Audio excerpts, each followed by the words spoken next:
یعنی جس شخص کا رمضان سلامتی سے گزر جائے اس کا پورا سال سلامتی سے گزرے گا.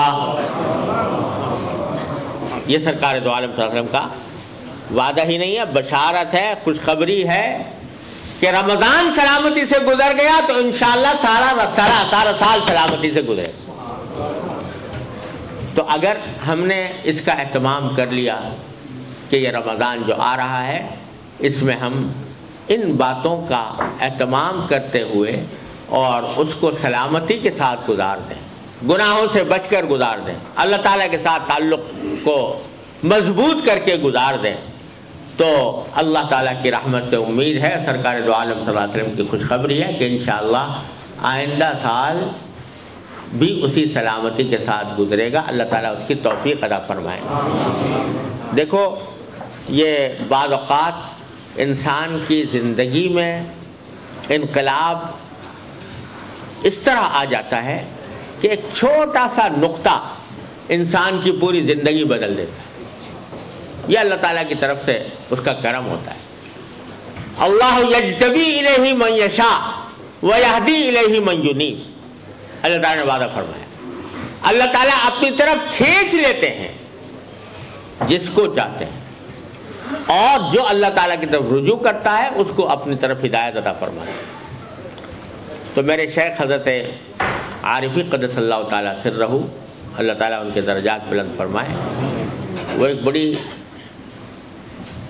تسلی کی بات فرمایا کرتے تھے جس سے بڑی تسلی ہوتی. علماء حضرات موجود ہیں، وہ اس کا صحیح لطف محسوس کریں گے.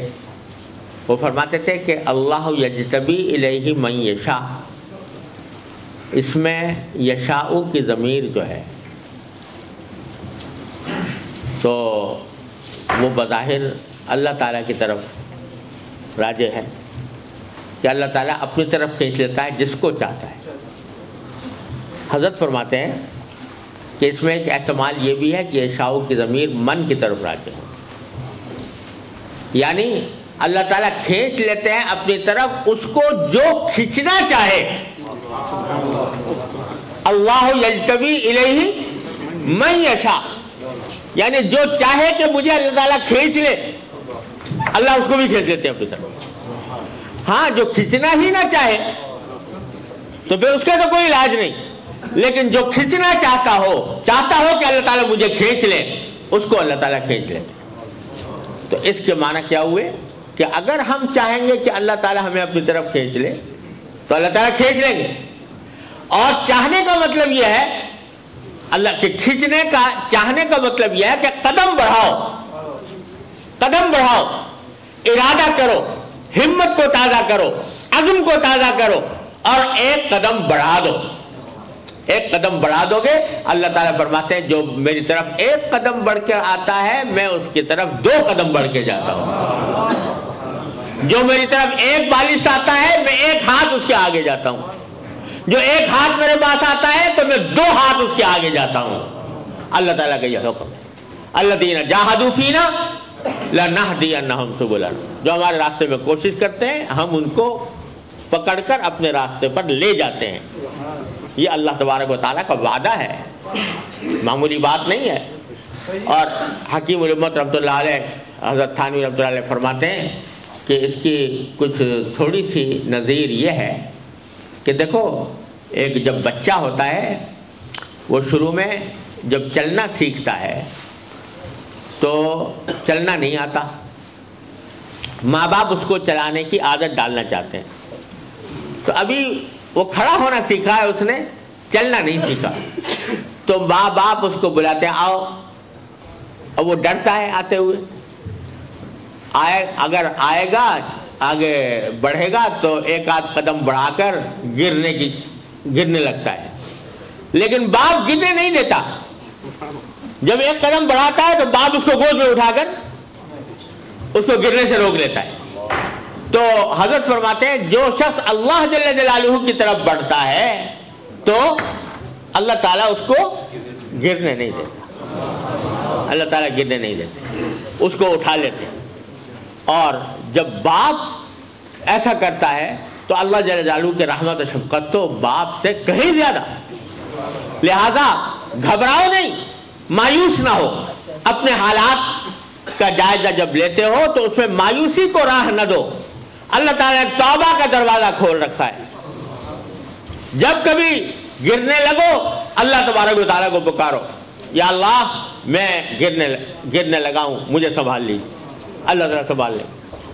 اور اگر پھر بھی گر پڑو تو پکار لو ان کو کہ استغفر اللہ ربی من کل ذنب واتوب الیہ. میں اللہ تعالیٰ سے استغفار کرتا ہوں، توبہ کرتا ہوں، تو اللہ تعالیٰ فوراً معاف فرما دے. یاد رکھو یہ توبہ اور استغفار ایسی چیز ہے کہ اللہ تبارک و تعالیٰ نے سارے گناہوں کا تریاق اتنا آسان بنا دیا. شیطان کو اللہ تعالیٰ نے بے شک پیدا کیا اور انسان کے دل میں نفس بھی رکھ دیا، رفتانی خواہشات بھی رکھ دی جو انسان کو گناہوں کی طرف لے جاتی ہیں.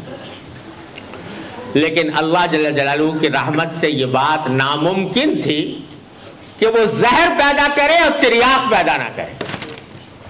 تو اللہ تعالیٰ نے جہاں گناہ کا زہر پیدا کیا، شیطان اور نفس پیدا کیا، وہاں اس کا تریاق اتنا آسان اتنا آسان اتنا آسان کر دیا کہ اگر کبھی تمہیں شیطان ڈس لے، یہ نفسانی خواہشات کی وجہ سے گناہ میں مبتلا ہو جاؤ، مایوس نہ ہو، بلکہ میری طرف رجوع کر کے کہہ دو استغفر اللہ ربی من کل ذنب واتوب الیہ. جب کہہ دو گے تو سب دھل جائے گا، سب دھل جائے گا. اور حضرت حکیم الامت رحمۃ اللہ علیہ فرماتے ہیں کہ توبہ اور استغفار کے ذریعے گناہ کے معاف ہونے کا مطلب یہ ہے کہ وہ گناہ انسان کے نامہ اعمال ہی سے مٹا دیا جاتا ہے، نامہ اعمال ہی میں نہیں رہتا. یعنی ایک صورت تو یہ تھی نا کہ لکھ دیا جاتا کہ بھئی یہ گناہ کیا تھا مگر چلو ہم نے معاف کر دیا. وہ فرماتے ہیں لکھا بھی نہیں جائے گا. قیامت میں بھی جب نامہ اعمال سامنے آئے گا اس میں اللہ تعالیٰ نہیں اس کو ظاہر نہیں فرمائیں گے. ایک تو حساب کتاب کے طریقے ہوتے ہیں نا، اکاؤنٹس میں ایک ڈیبٹ ہوتا ہے کریڈٹ ہوتا ہے، تو وہ دونوں ساتھ ساتھ چلتے رہتے ہیں، ڈیبٹ بھی آ رہا ہے کریڈٹ بھی آ رہا ہے، اور آخر میں جا کے ٹوٹل ہو جاتا ہے. تو اللہ تعالیٰ کے ہاں یہ ڈیبٹ کریڈٹ نہیں ہے. اللہ تعالیٰ کے ہاں جب کبھی گناہ معاف ہوا تو بس وہ بیلنس شیٹ سے غائب ہو گیا، اس کے اندر باقی نہیں رہا، تاکہ قیامت میں دیکھ کر انسان کو شرمندگی بھی نہ ہو، قیامت میں شرمندگی بھی نہ ہو. اللہ تعالیٰ ایسے تواب الرحیم ہے. لہذا گھبراؤ نہیں. قل یا عبادی الذین اسرفوا علی انفسہم لا تقنطوا من رحمت اللہ ان اللہ یغفر الذنوب جمیعا. کتنے کھلے کھلے لفظ میں اللہ تعالیٰ نے فرمایا، اے وہ لوگوں، میرے وہ بندو جنہوں نے اپنی جانوں پر ظلم کیا ہے، اللہ کی رحمت سے مایوس نہ ہو. یقین رکھو کہ اللہ تعالیٰ سارے گناہوں کو معاف کر دے گا. یہ الفاظ ہیں جو قرآن نے کہے. والذین اذا فعلوا فاحشۃ او ظلموا انفسهم ذکروا اللہ فاستغفروا لذنوبہم ومن یغفر الذنوب الا اللہ ولم یصروا علی ما فعلوا وهم یعلمون. کیا الفاظ استعمال فرمائے ہیں کہ وہ لوگ ہیں کہ جن سے کبھی کوئی بے حیائی کا کام ہو گیا، فعلوا فاحشۃ او ظلموا انفسهم، اپنی جانوں پر ظلم کر بیٹھے، ذکر اللہ، تو اس وقت ان کو اللہ یاد آ گیا کہ اللہ مجھ سے غلطی ہو گئی، فاستغفروا لذنوبہم، تو اپنے گناہوں کی انہوں نے مغفرت مانگ لی. اور بیچ میں اللہ نے فرمایا من یغفر الذنوب الا اللہ، اللہ کے سوا کون ہے جو گناہوں کو معاف کرے. ولم یصروا علی ما فعلوا، اور اصرار نہیں کرتے اس پر جو کر گزرے ہیں اس پر اصرار نہیں کرتے، یعنی سینہ زوری نہیں کرتے. جیسے اللہ بچائے بعض اوقات آدمی کہنے لگتا ہے یہ کیا ہے، یہ ہم سے ہو گیا لیکن یہ تو کوئی بری بات نہیں ہے، اس کو برا ہی نہ مانے آدمی. لم یصروا علی ما فعلوا وهم یعلمون. تو پھر اللہ تعالیٰ کے یہاں معافی کا دروازہ چوپٹ کھلا ہوا ہے، چوپٹ کھلا ہے. اس واسطے مایوسی کی بات نہیں، اللہ تبارک و تعالیٰ کی طرف رجوع کرنے کی بات ہے. جب آدمی قدم بڑھائے گا توبہ کرے گا، استغفار کرے گا، قدم بڑھائے گا، 3 کام: نادم ہو اپنے گناہوں پر، اللہ سے مغفرت مانگے، آئندہ نہ کرنے کا اپنی طرف سے عزم کرے، اور پھر قدم بڑھا دے اللہ تعالیٰ کی طرف. تو پھر فرمایا کہ یجتبی الیہ من یشاء، جو چاہتا ہے کہ مجھے کھینچ لیا جائے اللہ تعالیٰ اس کو کھینچ لیتے ہیں. تو بھائی یہ ساری خوشخبریاں ہمارے لیے موجود ہیں، اور ان خوشخبریوں کو عمل میں لانے کا بہترین وقت آنے والا ہے، رمضان کا مہینہ. اللہ تبارک و تعالیٰ اپنے فضل و کرم سے، اپنے رحمت سے ہمیں اس سے صحیح فائدہ اٹھانے کی توفیق عطا فرمائے. ایک گزارش آخر میں یہ کروں گا کہ اسی رمضان کے مہینے میں جو ہمارے عام مسلمان بھائی ہیں وہ کچھ دینی کتابوں کے مطالعے کا بھی اہتمام کریں. جیسے وہ کتابیں جن میں فضائل مذکور ہیں، رمضان مبارک کے حضرت شیخ الحدیث صاحب کی کتابیں ہیں فضائل کے اوپر، وہ ہیں، یا ایسی کتابیں جس میں نبی کریم سرور عالم صلی اللہ علیہ وسلم کی احادیث کی تشریح ہے، قرآن کریم کی تفسیریں چھپی ہوئی ہیں، ان کے مطالعے کا اہتمام کریں. اپنے گھر والوں کو بھی جمع کر کے قرآن کریم کی تفسیر اور اس کا مطلب سمجھانے کی کوشش کریں. اور صحابہ کرام کے حالات، حیات الصحابہ، حضرت حکیم شیخ الحدیث صاحب حضرت مولانا محمد یوسف کاندھلوی رحمۃ اللہ علیہ کی حیات الصحابہ ہے. تو صحابہ کرام کے حالات جو ہیں وہ ایسی چیز ہیں کہ جو انسان کی زندگی میں انقلاب لانے والی ہیں. ان کے باتوں میں نور ہے، ان کے واقعات میں نور ہے، ان کے ناموں میں نور ہے. اس کو پڑھیں اور اپنے گھر والوں کو سنائیں. تو مجھے اللہ تعالیٰ کی رحمت سے امید ہے، کچھ بعید نہیں ہے کہ یہ آنے والا رمضان ہم سب کے لیے اپنی زندگیوں میں ایک خوشگوار انقلاب لانے کا ذریعہ بن جائے. ایک بات آخری شب برات سے متعلق یہ ہے کہ 15 شعبان قبرستان جانے کا معاملہ، کہ لوگ شب برات میں قبرستان کے اندر جانے کا بھی بڑا اہتمام کرتے ہیں بعض اوقات. صورتحال یہ ہے کہ ایک روایت میں ہے کہ رسول کریم سرور عالم صلی اللہ علیہ وسلم اس رات میں بقیع تشریف لے گئے. وہ روایت بھی اگرچہ سنداً کمزور ہے لیکن بہرحال ایک روایت میں ہے. اگر اس کو مان لیں تو بھی میرے والد ماجد قدس اللہ تعالیٰ سے روح فرماتے ہیں کہ نبی کریم سرور عالم صلی اللہ علیہ وسلم سے جو بات جس درجے میں ثابت ہے اس درجے ہی پہ اس کو رکھنا ضروری ہے. ساری زندگی میں ایک واقعہ کہ شب برات میں آپ قبرستان تشریف لیں، ساری زندگی میں ایک مرتبہ یہ واقعہ بیان ہوا ہے. تو میرے والد ماجد رحمۃ اللہ فرمایا کرتے تھے لہذا اس کو کوئی سنت مستمرہ نہیں قرار دینا چاہیے، بلکہ کبھی چلے گئے کبھی نہیں بھی گئے. کبھی اگر اس خیال سے چلے گیا کہ چونکہ رسول کریم صلی اللہ علیہ وسلم زندگی میں ایک مرتبہ تشریف لے گئے تھے تو لاؤ بھائی ہم بھی چلے جائیں، تو اس میں بھی کوئی حرج نہیں. لیکن اس کو ایسا لازمی بنا لینا کہ شب برات جب آئے گی تو ضرور قبرستان جائیں گے، یہ بات جو ہے وہ درست نہیں، یہ درست نہیں. تو اس لیے اگر کوئی چلا جائے تو اس کے اوپر نکیر بھی نہیں کرنی چاہیے بہت زیادہ، لیکن اگر نہ جائے تو بھی کوئی نکیر نہیں. اہتمام کر کے جو قافلے بنا کر اور اس کے اندر چراغاں کر کے جانا جو ہے یہ مناسب نہیں ہے، یہ مناسب طریقہ نہیں. وآخر دعوانا الحمدللہ.